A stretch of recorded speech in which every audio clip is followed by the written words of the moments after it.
Segera tadi mati lampu sebentar. Ya, bila kita kembali ke lapangan, yang mana poin sementara 4-3. Akan mohon trompet tolong jangan ditiupkan. Tolong trompet jangan pengalaman oleh pelatih payah. Mohon penonton trompet. Lalu trompetnya.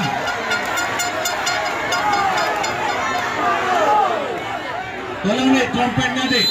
Nanti kalau break nanti boleh. Waktu break nanti boleh disembunyikan.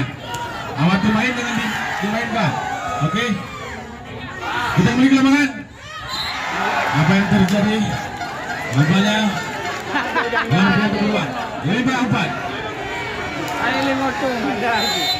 Adik yang beri kacamata, tolong dek trompetnya jangan dibunyikan. Nanti waktu break nanti tunggu air yang betul. Jadi kita kembali ke lapangan. Benar di sana. Lagi. Wow! Lagi.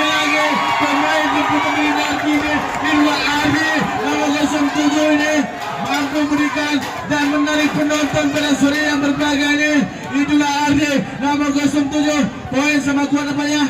Bila set yang keempat 5 sama. Yang set yang pertama dan set. Wow! Lagi. Apa yang terjadi?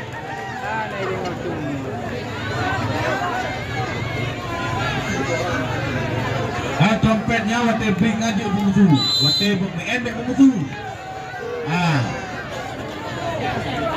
Kita kembali ke lapangan. Lagi. Swadam. Itulah Rizky. Apa yang terjadi? Nampaknya bola berpindah. 7-5.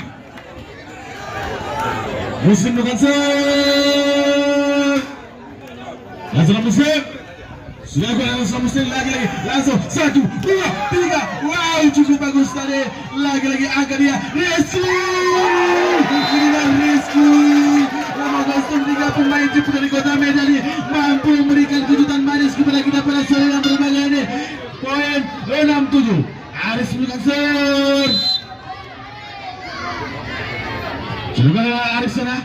Angkat Agus, tipu dari Agus tadi tidak mampu dikembalikan oleh pemain Pispedia. Lagi poin bertambah untuk Beruang 8-6. Sebenarnya poin 8-6.